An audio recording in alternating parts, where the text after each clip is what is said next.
Começo cumprimentando os membros da mesa, na pessoa da conselheira Heloísa, os demais presentes, e dizer que é um prazer e uma honra participar desse evento de tão feliz iniciativa da Associação dos Ministros e Conselheiros Substitutos e de alta relevância por tratar de questões extremamente importantes para a sociedade brasileira. O tema que nos cabe aqui é fazer algumas breves considerações sobre a PEC do Pacto Federativo, e eu vou centrar na questão jurídica que envolve essa PEC do Pacto Federativo, no que diz respeito a uma eventual ofensa ou não à cláusula pétrea exatamente do princípio federativo, da forma federativa de Estado, que é uma das questões que tem sido objeto de controvérsias e apreensões. Essa PEC ela traz diversas disposições, algumas de naturezas distintas, e aqui eu vou me limitar àquelas que afetam mais diretamente essa relação entre os membros da federação num movimento, ora, de maior descentralização em algumas partes da PEC e, ora, de maior centralização em outras partes dessa PEC. Eu não vou entrar nos detalhes, obviamente, temos uma questão do tempo limitado, então eu procurarei ser mais objetivo. Entre os pontos aqui que a gente vai enfatizar, eu menciono a previsão contida na PEC de atribuir ao Tribunal de Contas da União a competência para consolidar entendimentos sobre normas gerais de finanças públicas por meio de orientações normativas com efeito vinculante. Isso é a proposta que consta de inserção do inciso 12 ao artigo 71 da Constituição. E os parágrafos 5º e 6º, que também estão sendo objeto da proposta para serem inseridos na Constituição, prevêem ali um procedimento de acionamento do TCU, caso o Tribunal de Contas Estadual decida de modo contrário àquele entendimento externado pelo TCU no que diz respeito à interpretação de uma norma geral de finanças públicas. Bom, uma segunda questão muito próxima a essa é a previsão na PEC de criação do Conselho da República, né, Conselho Fiscal da República, que também teria ali por atribuição acompanhar as contas públicas. A PEC claramente busca resolver um problema que todos enfrentamos hoje, que o país enfrenta, que é uma crise fiscal que perpassa a União, Estados, DF e municípios. Algumas das causas que são apontadas para essa crise fiscal são a indisciplina fiscal, a baixa transparência também de várias informações e dados públicos e uma outra causa que já foi mencionada aqui são as interpretações divergentes que há entre os membros da federação, o que inclui aí os próprios órgãos de controle, particularmente os tribunais de contas. Entre algumas dessas divergências, só para exemplificar, temos a questão relativa ao que se entende por despesa com pessoal, em que alguns entendem que isso inclui inativos, outros entendem que não. A questão se devemos ou não considerar o imposto de renda retido na fonte também para fins de cômputo do conceito do que são despesas de pessoal. Temos a questão relativa aos cálculos de aplicação de mínimos na saúde e educação, em que também há divergências entre o critério adotado pela União, pelo TCU, pelo Tesouro Nacional, e, por outro lado, nos estados, há divergências quanto a isso, inclusive envolvendo vários tribunais de contas. E a PEC vem, então, com propostas que buscam oferecer uma solução que equacione esse problema, que, como disse aqui o Dr. Gilson, acaba que desagrada a todos, não interessa a ninguém termos cada um falando alguma coisa, porque isso, ao final, produz insegurança jurídica, produz indisciplina fiscal e, ao final, isso faz o cidadão sentir na pele o resultado dessas divergências, porque também, como se registrou aqui muito bem, e a literatura hoje é muito forte nesse sentido, os direitos têm custos. Não adianta fazermos promessas se não temos os recursos compatíveis para trazer para o mundo dos fatos aquilo que o legislador previu abstratamente por uma norma. Essas são algumas dessas consequências que sofremos todos em razão desse cenário de altas divergências e de indisciplina fiscal. Podemos mencionar redução de investimentos, desemprego e também, no meu modo de ver, um comprometimento do próprio Pacto Federativo. Entendo que a atual realidade, ela enfraquece o Pacto Federativo. E agora, eu sei que eu vou começar a caminhar numa seara que comporta inúmeras controvérsias e respeito todas as opiniões divergentes, mas entendo que o cenário atual, diferentemente de fortalecer a autonomia de A ou B, enfraquece a federação como um todo. É preciso que encontremos uma solução que fortaleça a federação, que é composta pela União, Estados, Distrito Federal e municípios. A PEC traz várias propostas, na realidade, eu destaco 3 grandes grupos: medidas que promovem disciplina fiscal, e aí várias propostas nesse sentido, outras que exigem um aumento da transparência em relação a informações e dados contábeis. A PEC do Pacto Federativo também traz uma série de comandos que buscam aumentar essa transparência. E, por fim, a questão da uniformização desses entendimentos e práticas contábeis, que, segundo a PEC, seria feita pelo TCU.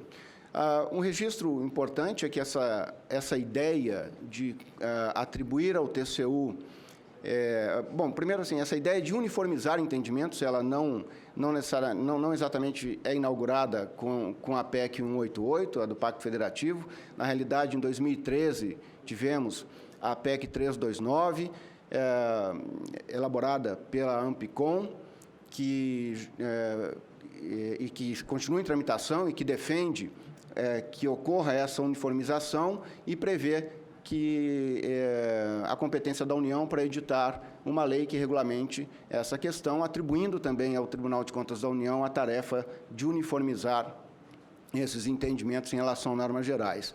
Temos, por outro lado, uma proposta também de uniformização tramitando, que é a PEC 22, de 2017, de autoria da Atricom, que também oferece uma proposta de solução de uniformização, mas não por meio do TCU, e sim por meio da criação, no âmbito do Conselho Nacional dos Tribunais de Contas, que seria também uma proposta dessa PEC, de uma Câmara de Uniformização de Jurisprudência, composta majoritariamente por representantes dos Estados, em que ali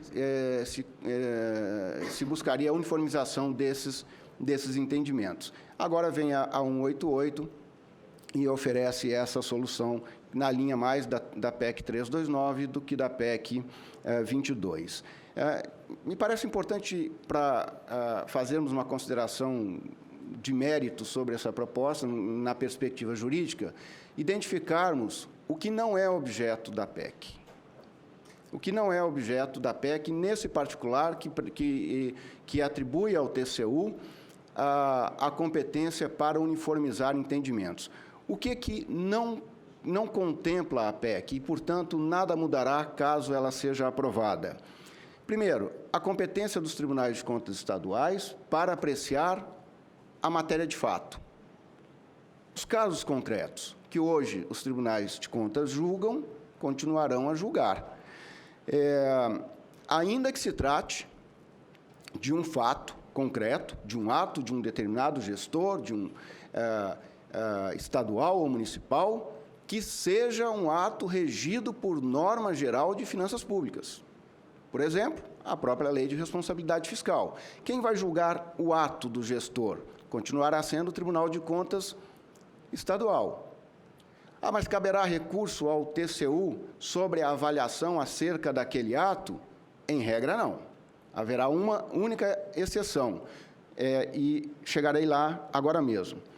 Outra competência que não muda, a PEC não tangencia a questão, a interpretação de normas estaduais e municipais, que continua integralmente na competência dos respectivos tribunais de contas. Uma terceira questão que não é tratada pela PEC é a competência que os tribunais de contas estaduais também continuarão a ter sobre a interpretação de norma geral que não seja uma daquelas previstas na PEC do Pacto Federativo. Ela não se refere a todas as normas gerais. A Constituição, no artigo 24, prevê a competência concorrente e lá, portanto, atribui à União a competência para editar diversas normas gerais. A PEC do Pacto Federativo não fala de todas elas, fala apenas das normas gerais de finanças públicas. Portanto, não fala das demais. O que significa que a PEC não trata dessas três questões. Do que ela trata? Ora, ela trata de atribuir ao TCU a competência para interpretar, com efeito vinculante, normas gerais de finanças públicas. Portanto, voltando àquela primeira hipótese, o Tribunal de Contas do Estado está julgando um caso concreto, um ato praticado por um determinado gestor, e está comparando este ato concreto com o que diz a LRF. Onde o TCU entraria nessa história, segundo a PEC?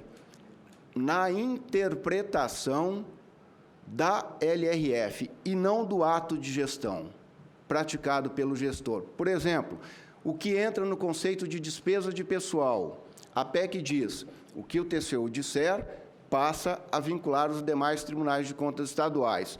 Muito bem, se no caso concreto se respeitou, o Tribunal de Contas Estadual, ao julgar o ato do gestor, respeitou a interpretação dada pelo TCU sobre o que entra no conceito de despesa com pessoal, o caso concreto, o gestor julgará, desde que respeitada a interpretação da norma, o Tribunal de Contas Estadual julgará com a competência plena. Só caberá acionamento do TCU se a interpretação dada pelo Tribunal de Contas Estadual divergir daquela dada pelo TCU em relação a essa norma geral. Bom, o que se argue? Há quem entenda que a proposta fere a cláusula pétrea da forma federativa do Estado. Cláusulas pétreas são aquelas chamadas cláusulas de eternidade, em que o legislador passado vincula o legislador futuro, que não pode alterar uma determinada realidade. Ora, tudo que diga respeito à cláusula pétrea, que trate de assunto previsto em cláusula pétrea, não pode ser objeto de PEC, o Supremo Tribunal Federal tem dito que não é bem assim. O que a Constituição preserva como cláusula de eternidade é o núcleo essencial da cláusula pétrea, o que significa dizer que pode o Congresso Nacional aprovar uma PEC que trate de forma federativa do Estado? Diz o Supremo, pode, e já o fez. Já o fez, isso já foi julgado pelo Supremo, que considerou constitucional. Envolvendo os próprios municípios, inclusive. Alterou o artigo 18 da Constituição quanto à criação de municípios. Tá certo? O que é preciso preservar é o núcleo essencial da cláusula pétrea. Desde que haja o respeito ao núcleo essencial, podemos, sim, alterar, ou com um pouco mais de centralização ou com um pouco mais de descentralização, o pacto federativo que é assegurado pela Constituição Federal, desde que isso não tenda a abolir a forma federativa de Estado, que é o que está lá no artigo 60, parágrafo 4º da Constituição. Muito bem, dito isso, veja, vivemos no Brasil um federalismo cooperativo. Países de larga extensão territorial tendem a se organizar na forma de federação, e, normalmente, de um federalismo cooperativo. Por quê? Porque há diversas políticas públicas de interesse do cidadão que requerem a participação de todos os membros da federação. A União sozinha não conseguiria executar as políticas públicas de saúde e educação em todo o território nacional. assim como os municípios sozinhos ou os estados sozinhos, com autonomia plena, não conseguiriam. É preciso uma atuação integrada em várias vertentes, inclusive na financeira.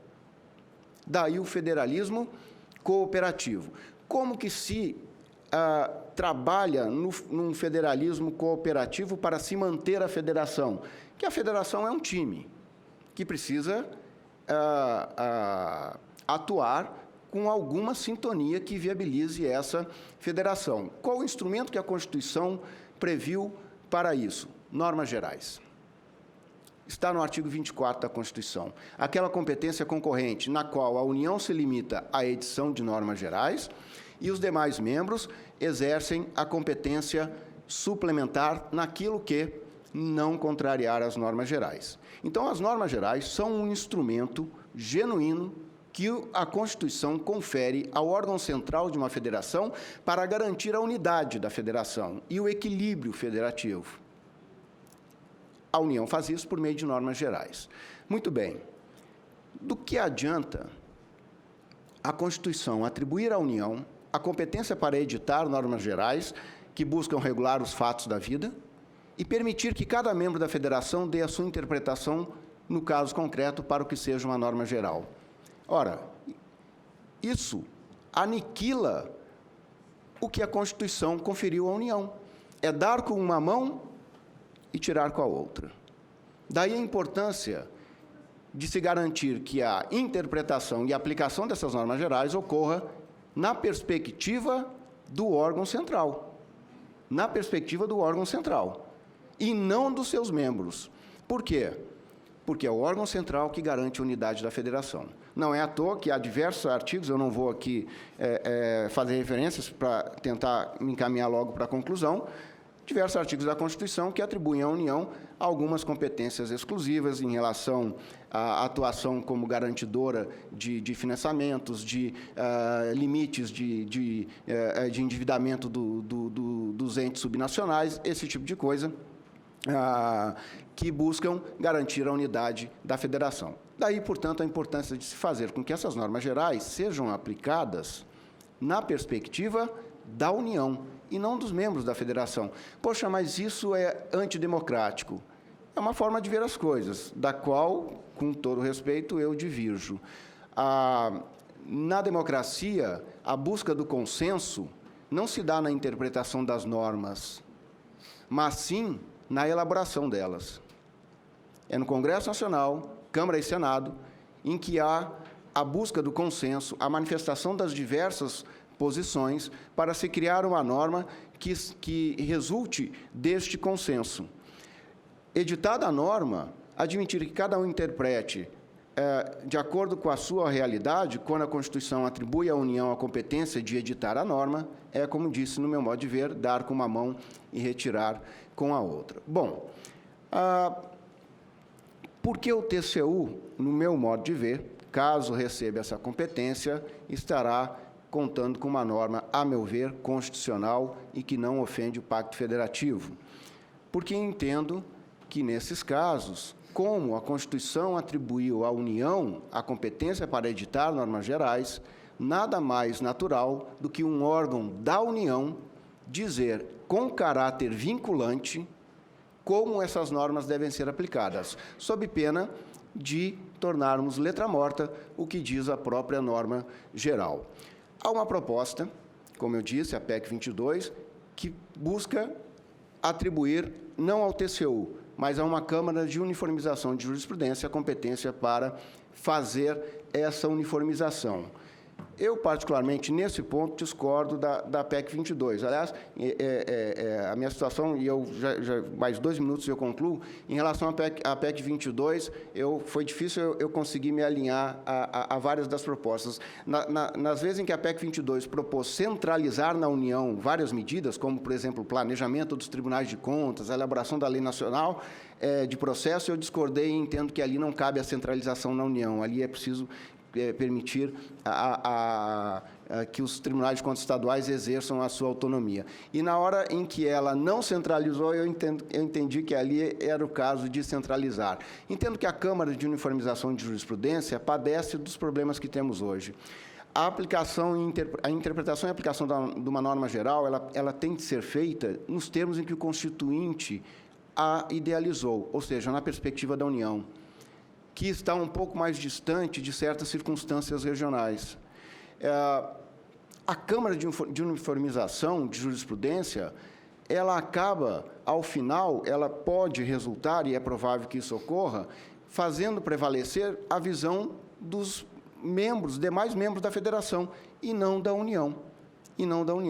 Uma outra questão importante, e aqui eu concluo, foi dita aqui pelo Felipe Salto, da importância de que, na atuação da interpretação dessas normas gerais, que haja não apenas a manifestação dos julgadores, mas sim do Ministério Público de Contas da União e dos auditores de controle externo da União, que, como bem disse o Stephenson, compõe o tripé de um processo de controle externo: auditoria, Ministério Público e Tribunais de Contas, o que me parece difícil, inclusive, de operacionar no caso de uma Câmara de Uniformização de Jurisprudência. Isso apenas como argumento secundário, não é o principal. Entendo que o principal e o constitucional seria o que eu arrolei aqui quanto à necessidade de que a competência para elaborar as normas gerais também implique a competência para dizer